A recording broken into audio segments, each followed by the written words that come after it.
Okay, I hope you enjoyed the smart objects between Illustrator and Photoshop. And oftentimes in the real world, with my real world work and the different projects that I'm working on, oftentimes it isn't just text that I'm bringing into Photoshop over from Illustrator. It's all kinds of things, different kinds of shapes and cartoons and word bubbles and all kinds of wacky things. But in any regard, what I want to do here is I want to finish off our template design here that we've been working on. There's just a couple of little things I want to do here.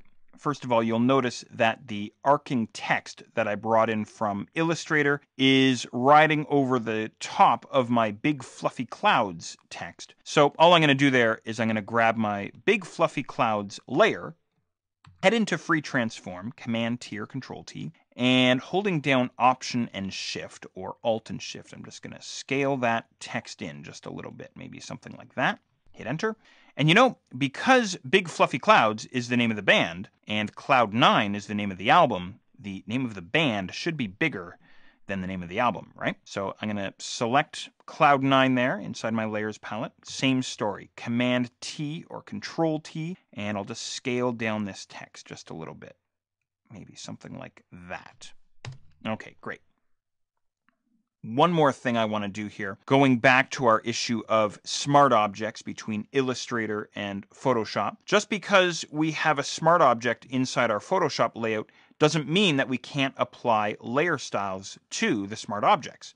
So check this out. What I'm going to do is I'm going to double click over on the right-hand side of my smart object layer. That brings me into my layer style dialog box. And now what I could do is I could maybe apply a stroke to my smart object, something like this, or maybe a drop shadow, or maybe an outer glow or an inner glow or something like this, right? But I think what I'm going to do here is I'm just going to keep it really simple. What I'm going to do is I'm going to apply a color overlay. And a color overlay is a layer style or a layer effect that I find that I use quite often. And essentially what it does is it changes the color of the content of the layer. So in our case, the color of the text. So all I'm going to do here is I'm going to make my text white. So I've turned on the color overlay layer style. Into the options here towards the right, I'm going to click on my color swatch. And instead of red, I'm going to make this guy white, something like that. Go ahead and click on OK. Now, if you want to make any additional changes, if you want to add in any other layer effects, go for it. Maybe you want to add in a drop shadow of some sort, or maybe you want to apply that stroke or something. I'm going to leave mine the way it is. I'm going to go ahead and click on OK. And as before, we now have our layer effects applied to that vector smart object layer inside Photoshop's Layers panel.